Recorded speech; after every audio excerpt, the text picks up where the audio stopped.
Hello, this is Robert Rickover at Body Learning. And today my guest is Jennifer Roig Francoli, who is an Alexander Technique teacher in Cincinnati, Ohio.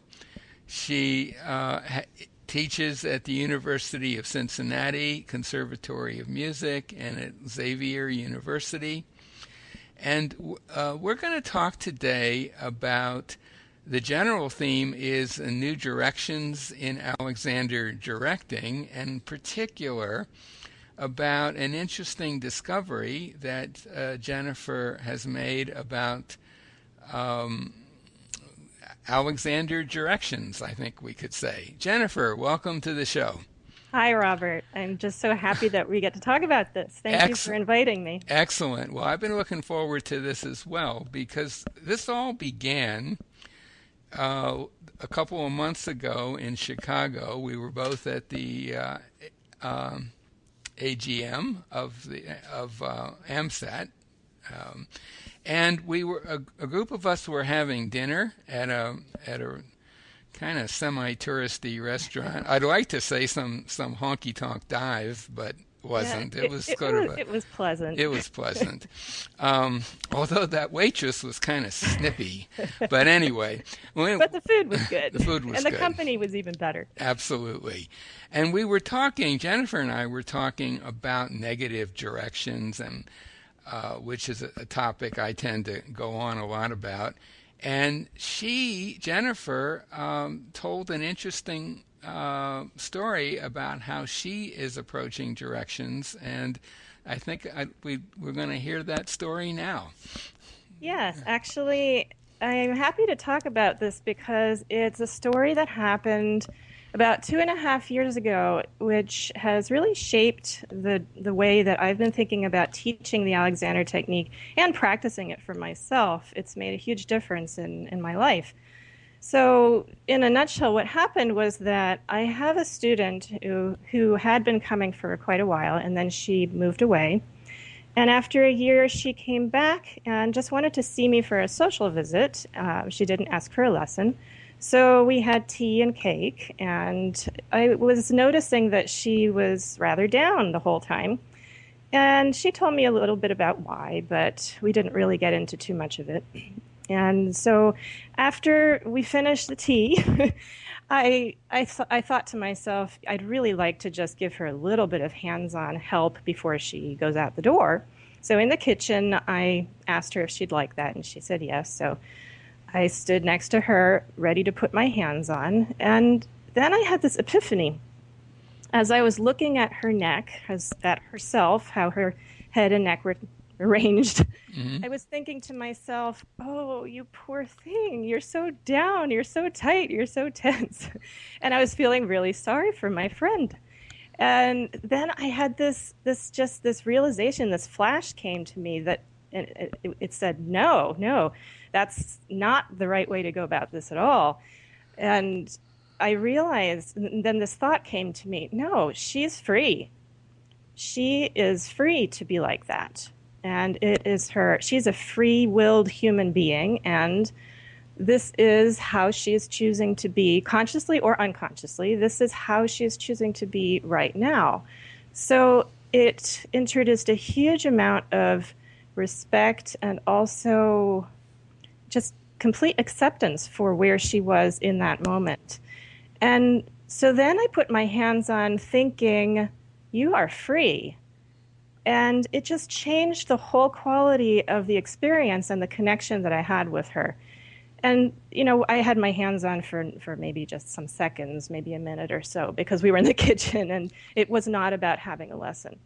So, but that experience has stayed with me, and I've been working through what happened ever since then, and it's been an amazingly incredible journey. Mm-hmm. And I think what you said was that when you're working with a new student now, you might ask them if they believe they have free will, for example. Yes, actually. This is how I often start my lessons now. And this is such a rich topic for me. It's hard to even know how to begin to talk about it. But, well, you said it well. if I have a new student, of course, every student is different, but very often I will start by asking the student, do you feel free right now? Mm-hmm. And even actually, sometimes I changed this even yesterday, where I might even start just by talking about what does the word free mean to you before I even ask that, because usually I have to go to that question next anyway. Mm-hmm. Mm-hmm. So it opens up the space for the student to start thinking about what does it mean to be free, and what does it mean to me, and I often ask, what do you think the opposite of freedom is, because sometimes ideas about freedom don't come that readily to some students. Mm-hmm. And if I ask, well, what is it if you're not free? What if you're in jail? What does that feel like? Then they can connect to the idea more easily. So then I'll get to this question, do you feel free?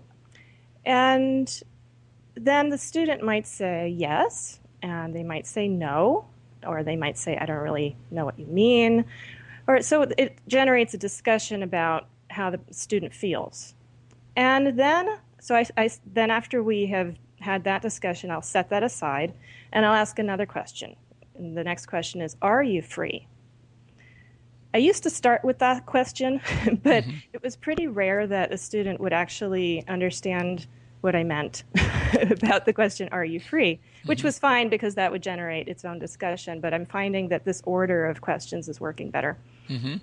So that brings up the discussion of what do these words, are you free, mean? And to me, it involves the verb to be, are you free? Mm-hmm. And free describes the state of being. And then, we discuss that, and I point out the difference between feeling and a state of being, because any student is going to agree that feelings change. One day you feel great and up and happy and you feel really free. And then maybe even the next minute, something happens and all of a sudden you have a startle response and you're terrified and you do not feel free. Mm-hmm. So everyone can agree that feelings change, they come and go, and they're unpredictable. But if I start talking to a student about this idea of being free, that this is something about your essential nature, then if I ask the student if they think they have free will, Mm-hmm. and if we put this idea of freedom in that context, then almost always a student will start to think about it in a way that they can answer yes, I do have free will. Mm-hmm. Now, not every student believes that, and not every student is at the point where they're ready to say yes. I've only had one student who really said no, and in that case, we just I went in a different direction. Maybe even didn't talk for a while. Mm-hmm. And I've had I have had two people that really reacted strongly to this line of thinking, but only two in 2.5 years, and that's very few. Mm-hmm. And there are many people who don't know, and to me, saying I don't know is an excellent answer. So I'm happy. Let's go with I don't know. That is great.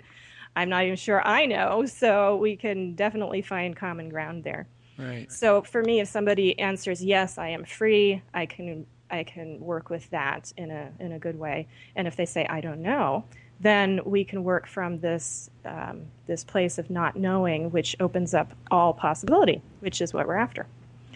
Right.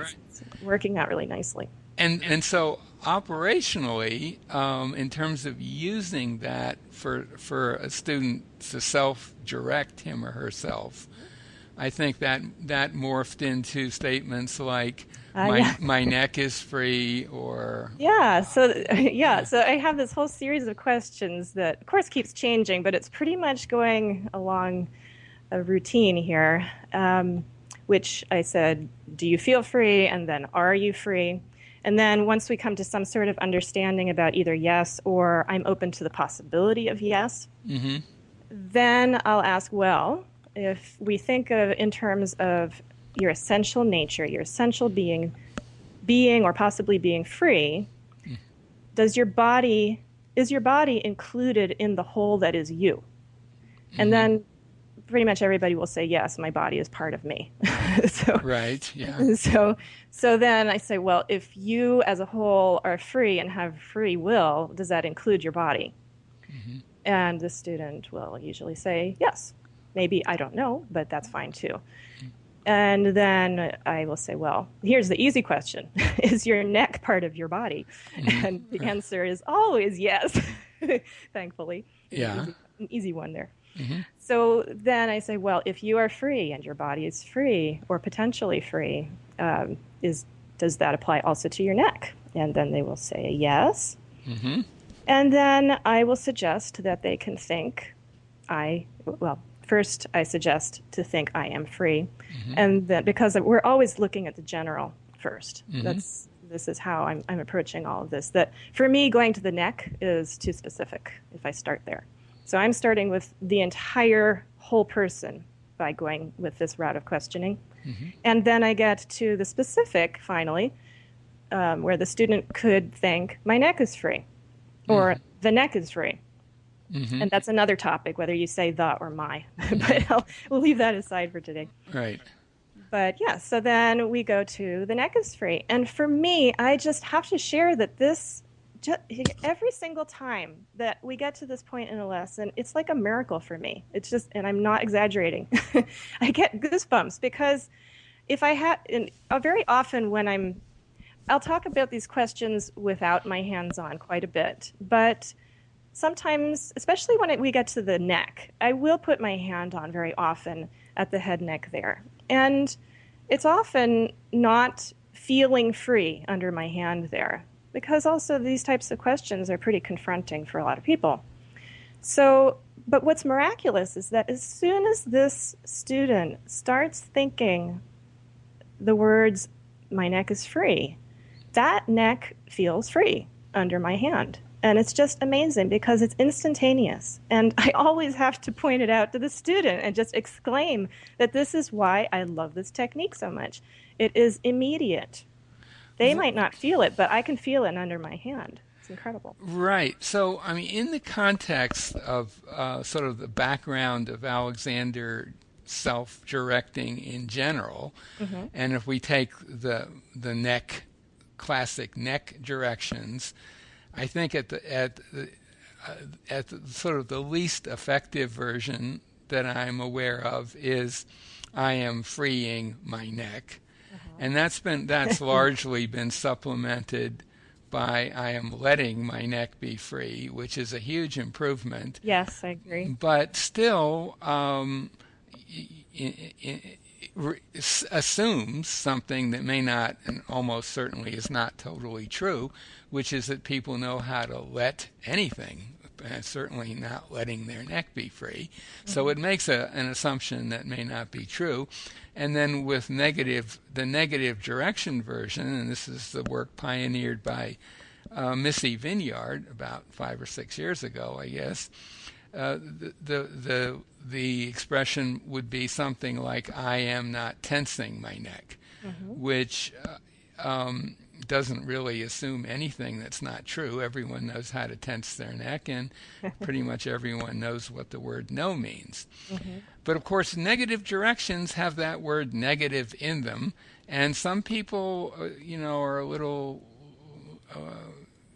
it's got a bad press, negative directions. And the formulation that you've arrived at, which, say for the neck, would be my neck is free. Yes. I think I've been experimenting with that, and it works great.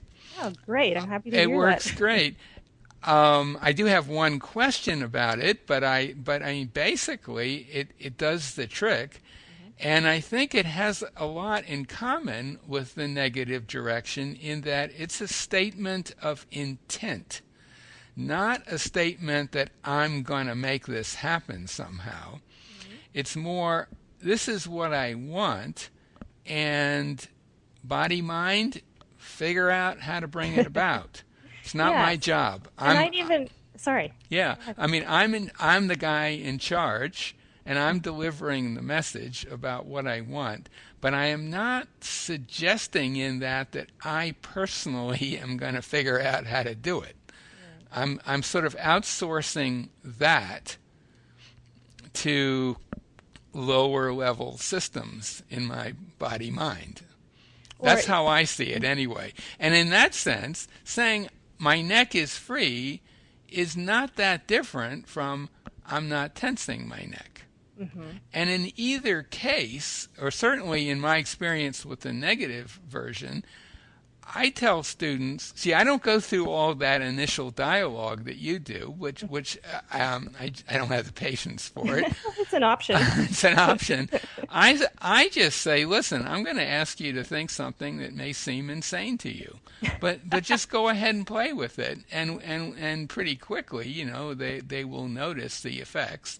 And so I just say, just say to yourself, I'm not tensing my neck, or I often tend to start with the whole body. I'm not compressing myself, something like that.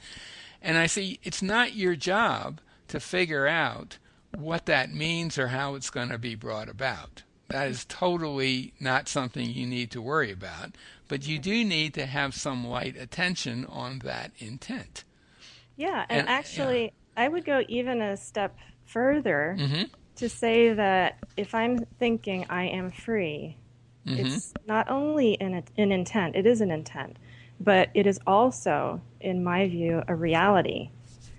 I'm thinking of it in terms of the neck being free now already, despite how it might feel. So, and this is where I get so excited, because the way I can use these words, I am free, are like a preliminary to add on any experience.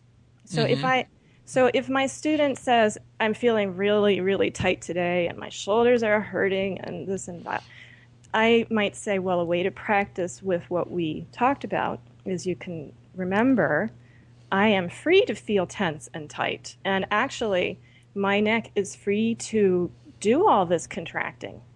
In fact, it's because of my freedom that my brain can send messages to my muscles to contract. It's because of that freedom that it's doing that. So I can allow that. And I think, to me, it seems like an absolutely essential, necessary step to first, well, we know this as Alexander teachers. We accept the reality of how something is in the moment before trying to change it or fix it. So if you're allowing the neck to be tight and to feel that first, then just by allowing that, it starts to unravel. And I think when the student is aware of that process coming from the reality of our freedom, then it's just instantaneous. And it does have to do with belief, but I think it's more than that. So you're kind of, your sense of the situation in terms of the freedom is always there. It just needs to be brought to the forefront. Awareness is everything. Well, and it kind of reminds me of, I guess it's Michelangelo, have a block of stone, and he would look at it, and he would see David in there. Right. David was always there. David is there. He's there, and it's just a question of removing some stuff that's in the way. And it's funny because my take on it, I mean, that's a fascinating way to look at it. I tend to see it with a student as the ability to shed that extra stuff, the stuff that gets in the way, is there, and they just need to affirm what they want. I want to get rid of that stuff, or they'll phrase it, I'm not tensing myself, or not tensing my neck, or whatever. So I see it, and I have a sort of a different, but I think highly related view of what the actual situation is. I think it comes down to what you're starting from. And I've also worked a lot with the so-called negative directions, and I have so much that I could say on that, but I don't know if we'd have time. I have no idea how long we have here. Well, we can go. We can go a ways. All right. Say a little bit about your take of the sort of standard negative directions. All right. Well, when I have been working with them, I have found that they do work, and I like them a lot, and I love Missy's work very much. However, and I was even just brainstorming on this just this morning, I was realizing that for me, to think, for instance, I am not stiffening the neck, I am reminding myself of the concept of stiffening the neck. And I actually want to remember the other part. I want to remember that my neck is free because I actually believe that that's the reality. And then I'm superimposing this idea of not freedom on top of something bigger. So it's I think that if we're coming from it using the negative directions, we're starting from an awareness of essential duality, which is there. I'm not denying duality. Duality is part of everything. Right. But one could either start from that, or one could start from a sense of unicity or oneness or wholeness. And I think both ways work. It's just which way do you have more of an affinity with? And this actually is part of my huge interest in the Alexander technique, because for me it relates so much to spiritual traditions that I have come across. And in particular, there's an Indian philosophy called Advaita Vedanta, which you might have heard of. Yeah. There are two, actually. There's something called Advaita Vedanta, which is non-dualistic philosophy, and there is dualistic philosophy, which is Dvaita, without the A in front of it.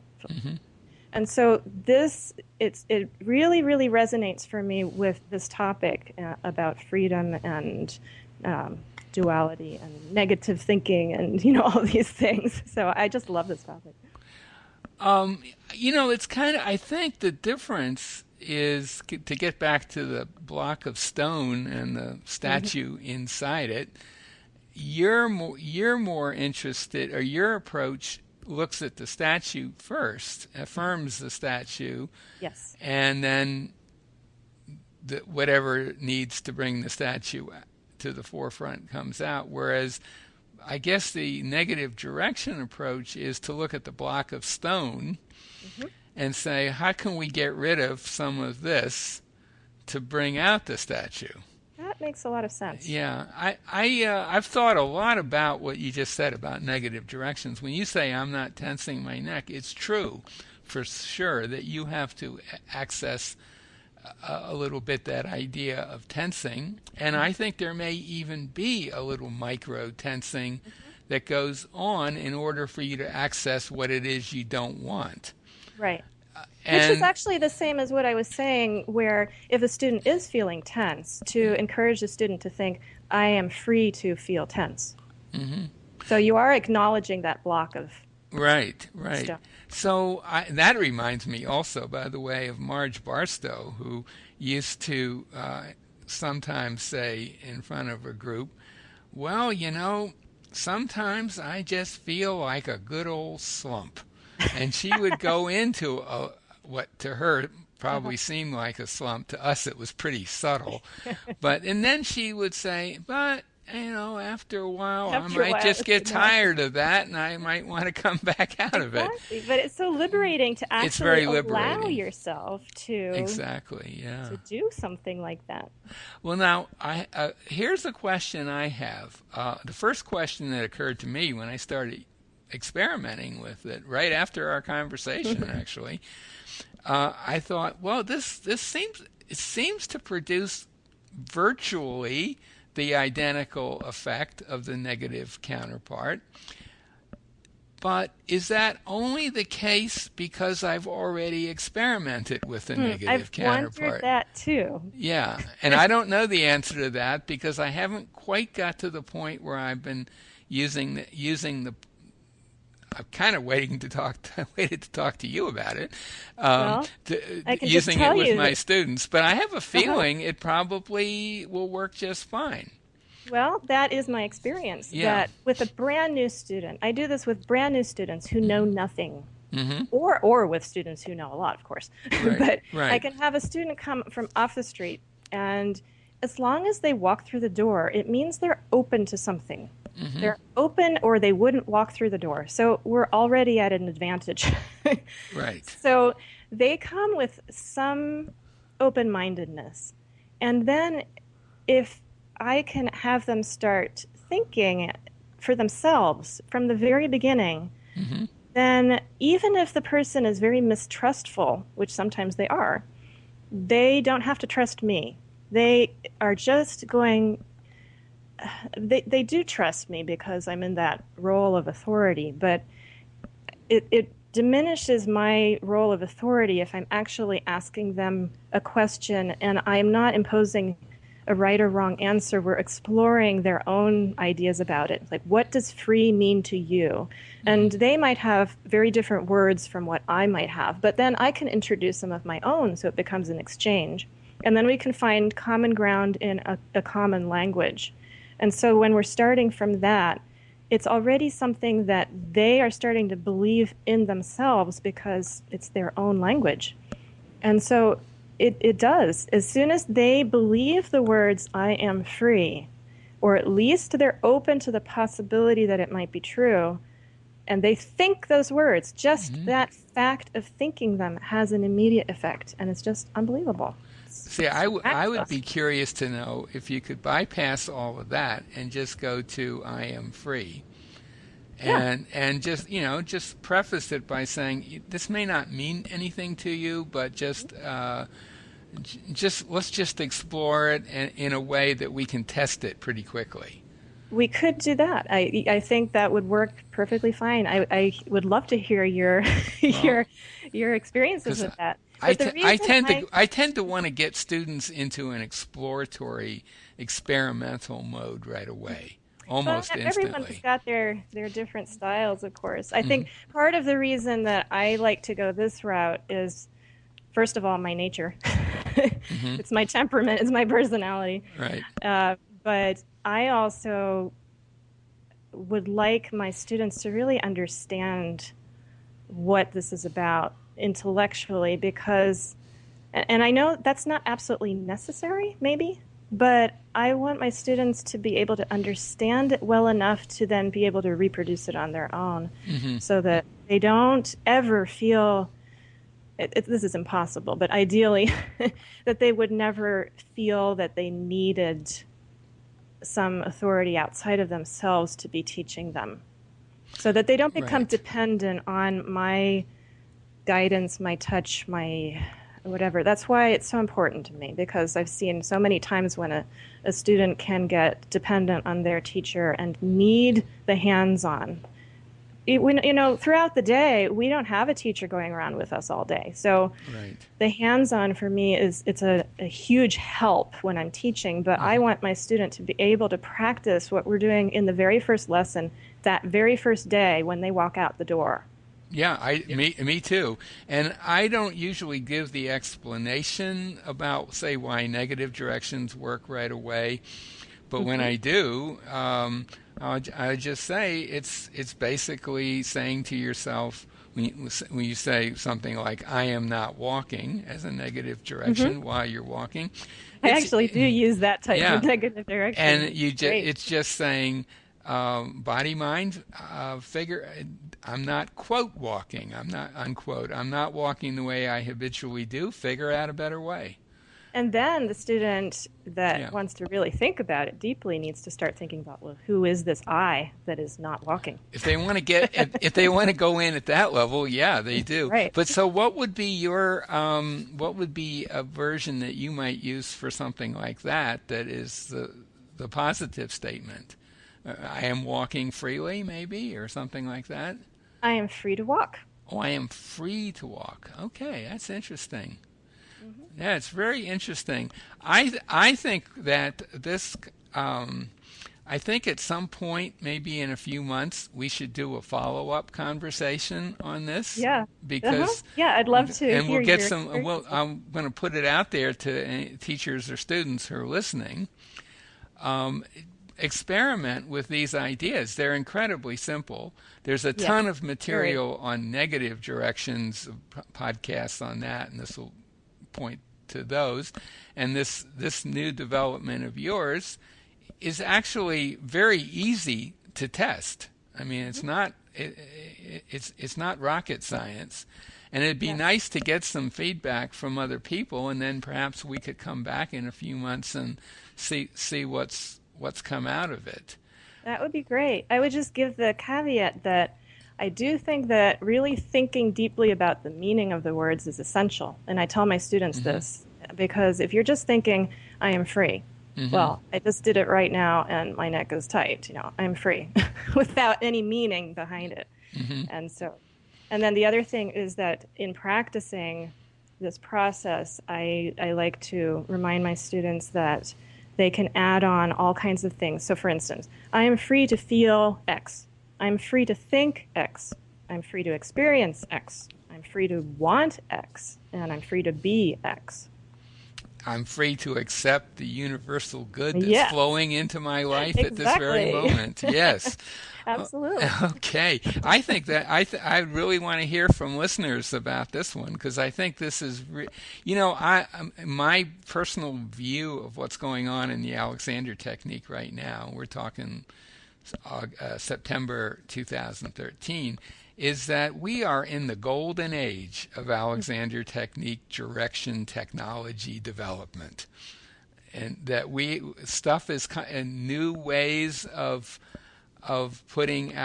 getting Alexander's ideas across and implementing them are coming kind of fast and furious. Yeah, And I it's a think it's a wonderful time. wonderful time. And of course, there's resistance to it in some quarters, and that's to be expected. Of But course. the proof is always in the pudding. These things can all be tested. They're not at all mysterious, abstract notions that someone tells you is the Yeah, way to go, and you might spend 10 years before you discover it doesn't work. It might take right. you a couple of minutes to discover it works or doesn't work. Right. And everyone's free to think what they think about all of this and Absolutely. and to Absolutely. try it or not try it. Absolutely. Well, I think this is maybe where we should bring our conversation to an end unless there's something Okay. else you're want to add. I don't think so. I think it feels whole right now. So Well, I excellent. really, really appreciate your talking about all this. And Oh, this especially is what I appreciate is that you have been willing to just give it a try from the very beginning. on And the so way home from the restaurant. fantastic. Yeah. Thank you so much because So, your openness also encourages me, and I really, yeah, that's a well, great, nice well, thank you. interchange. So Thank you for that. Let me just close by saying that my guest today has been Jennifer Roig Francoi. very good. That's not the last name I got sort of right. Who's an Alexander Technique teacher in Cincinnati. If anything we've been talking about interests you, and you live in the Cincinnati area, get hold of Jennifer. We'll put a link to her website by the interview. Also, put a link to a website that tells you more about the Alexander Technique in general and will enable you to find a teacher anywhere in the world. And I think I'll also put a link to a page of podcast interviews on the general topic negative directions. And I suspect I'm going to need to create a new page for something. I have to give it a new name. I have to figure out what to call it. Um, and so you can go and take a look at what's going on with these developments and start experimenting on your own. And please give Jennifer and or me feedback on what you discover. Yes, I would love that. And you can contact her through her website, and I'll put a link to my website there too. Okay, Jennifer, thanks so much for being on the show Thank today. you so much, Robert, and I wish you a wonderful day and Thank everybody you. else listening. Absolutely. Take care. Take care.